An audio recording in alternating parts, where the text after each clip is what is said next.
इति भागवतान् धर्मान् शिक्षन् भक्त्या तथोत्थया नारायण परो मायां भस्तरती दुस्तराम. अर्थात प्रबुद्ध म्हणाला, ह्याप्रमाणे भागवत धर्माचे शिक्षण घेणारा भक्त त्या धर्माच्या आचरणामुळे निर्माण झालेल्या भक्तीमुळे नारायणाशी एकरूप होऊन एरवी दुस्तर असणाऱ्या मायेचे उल्लंघन करतो. मीची गाता मीची श्रोता, माझे गाणे मीची तत्वता, जगी मीची एकुलता, द्वैताची कथा असोनी नाही, सद्भावे भगवत परिचर्या, करिता पारुषे कर्मक्रिया, अहम सोहम निर्सोनिया, वृत्ती लया जाय तेथे, एवं सप्रेम भक्ती संभ्रमो, तेणे निरसे साधन श्रमो, पिटे विशेष भवभ्रमो, वाचासी पररमो इंद्रिया होय, जेथे एकना दुसरे, सन्मुख ना पाठी मोरे, जेथ सुख ही निज सुखा माझे वीरे, ते स्वरूप निर्धारे निज शिष्य होती, जेवी बाळाचे लळे पाळणे, हे व्यालीची वेदना जाणे, का शिष्यासी पूर्ण बोध करणे, तेथील कळवळणे सद्गुरु जाणे, बाळका लेवविल्या लेणे, जेवी माऊली निवे तेणे, का शिष्य सुखे सुखावणे, हे सद्गुरु जाणे परिपूर्ण बोधे, इंद्रिये नेणती ज्याचे घर, जे मना वचना अगोचर, वृद्धीसे न कळे ज्याची मेर, ऐशी निर्विकार निज वस्तू, दृष्टी दाविजे साक्षात, हाती देईजे पदार्थ, तैसा नवेगा परमार्थ, तोही सद्गुरुनाथ प्रबोधी शिष्या, शिष्याशी करावया प्रबोध, बोधिता सद्गुरु अगाध, या लागी शिष्य सुखे स्वानंद, भोगी परमानंद गुरु रावो, शिष्यासी आकळे परब्रह्म, तव तव निरसे त्याचा भ्रम, तेणे सद्गुरुसी परम, सुख संभ्रम उल्हासे, सेवकू परचक्र विभांडी, तव राजा उभारी यशाची गोडी, शिष्य परमानंदी ते बुडी, तेने गुरुसी गाढी सुखावस्था, जो शिष्य कृपेची कळवळ, ज्या सद्गुरु माझी प्रबळ, तेथे भागवत धर्म हे सकळ, कवी अविकळ अनन्य श्रद्धा. ऐशी हे भागवत धर्म स्थिती, शरण जाऊनी सद्गुरु प्रती, अभ्यासावी भगवत भक्ती, ते मायेची शक्ती बाधू न शके.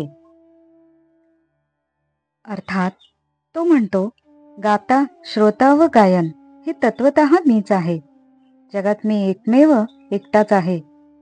द्वैत हा शब्द लोक बोलतात, पण वस्तुतः द्वैत नाही. भक्त ह्याप्रमाणे प्रेम भक्तीत मग्न झाला म्हणजे त्याचे कर्मानुष्ठान आपोआप थांबते. मग मी, तू, सोहम इत्यादी बोलण्याची वृत्ती विरून जाते.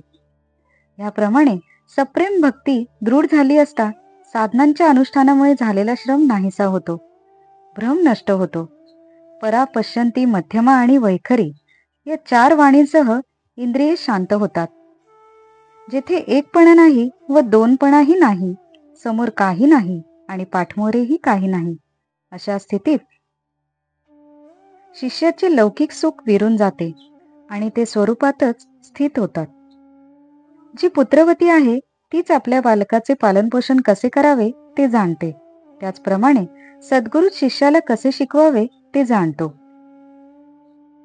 बालकाच्या अंगावर अलंकार घालून आईला आनंद वाटतो, त्याचप्रमाणे शिष्याला पूर्ण ज्ञानी करून त्याच्या सुखाने आपण सुखी कसे व्हावे हे गुरुला कळते. इंद्रिये, वाणी व मन यांचा विषय न होणारी निर्विकार आत्मवस्तू डोळ्यांनी दाखवता येत नाही किंवा पदार्थाप्रमाणे हातात देता येत नाही. परमार्थ ही लौकिक वस्तू नव्हेच. पण हे राजा, सद्गुरुनाथ शिष्यांना त्याचीही अनुभूती देतो. शिष्याला बोध करणारा सद्गुरू तितकाच अगाध ज्ञानी असावा लागतो.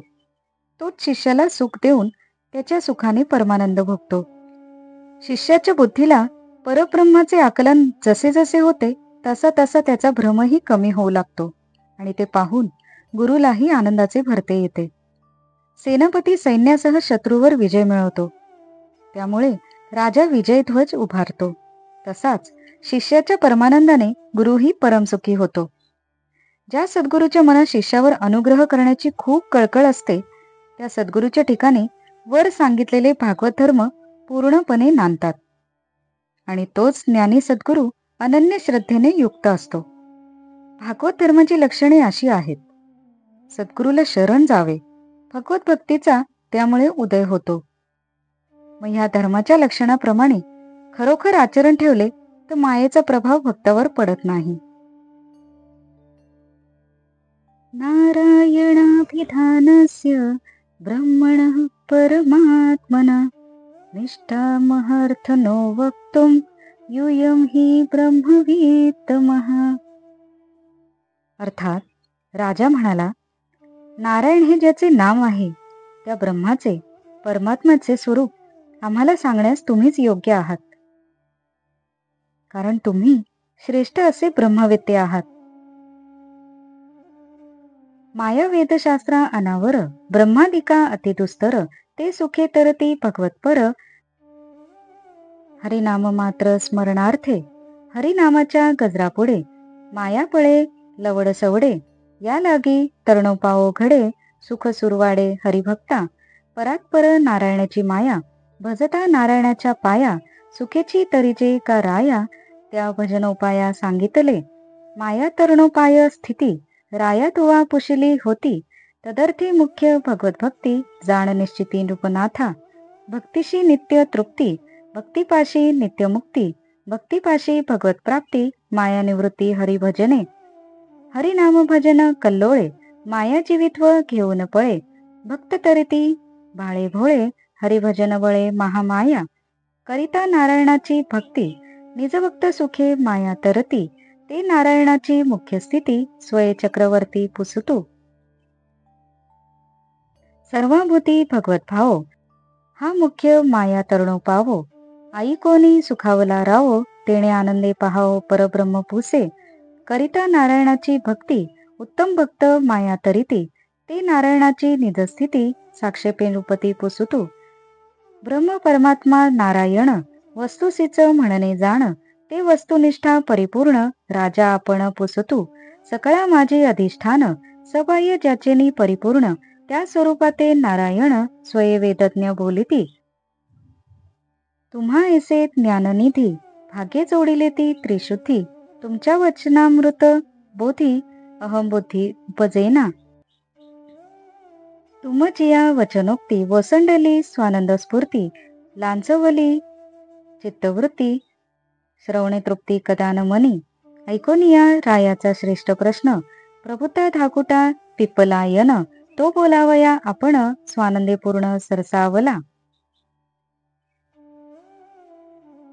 अर्थात वेद आणि शास्त्रे यांना माया अनाकलनीय आहे. ब्रह्मदेव आणि इतर देवता ह्या सुद्धा मायेला ओलांडू शकत नाहीत. पण भक्त हरीच्या नामस्मरणाने माया तरून जातात. हरिनामाचा गजर जेथे असतो तेथे भेदबुद्धी आणि माया यांना थारा मिळत नाही. त्यामुळे हरिभक्तांना तरणोपाय मिळतो आणि आत्मसुख मिळते. हे राजा, नारायणाच्या चरणांची भक्ती केली तर त्या नारायणाचीच माया ओलांडता येते. तेव्हा ती भक्ती कशी करावी हे मी तुला सांगितले. हे राजा, तू मायेच्या बाबतीत प्रश्न केलास, त्यावर माझे हेच उत्तर आहे की माया तरून जाण्यास भगवंताची भक्ती हेच उत्तम साधन आहे. भक्ती असेल तेथे तृप्ती, मुक्ती आणि भगवंताची प्राप्ती हे नित्य असतात व हरिभजनानेच मायेची निवृत्ती होते. भगवन नाम कीर्तनाच्या गर्जनेने माया पलायन करते. भोळे अज्ञानी भक्तही हरिभक्तीच्या बळावर महामायेला तरून जातात. एकनाथ म्हणतात, ज्या नारायणाच्या भक्तीने भक्त माया तरून जातात त्या नारायणाचे मूळ स्वरूप काय, असे राजा पुढे विचारतो. सर्व प्राण्यात भगवत भावना ठेवणे म्हणजेच अभेद भक्ती हा माया ओलांडण्याचा मुख्य उपाय आहे. हे ऐकून राजाला खूप समाधान वाटले, आनंद वाटला आणि तो परब्रह्माचे स्वरूप विचारू लागला. ज्या नारायणाची भक्ती केली असता श्रेष्ठ भक्त तरून जातात त्या नारायणाचे स्वरूप राजा उत्तम जिज्ञासेने विचारू लागला. तो म्हणाला, ब्रह्म, परमात्मा, नारायण या नामांनी एकच परिपूर्ण सद्वस्तू निर्दिष्ट केली जाते.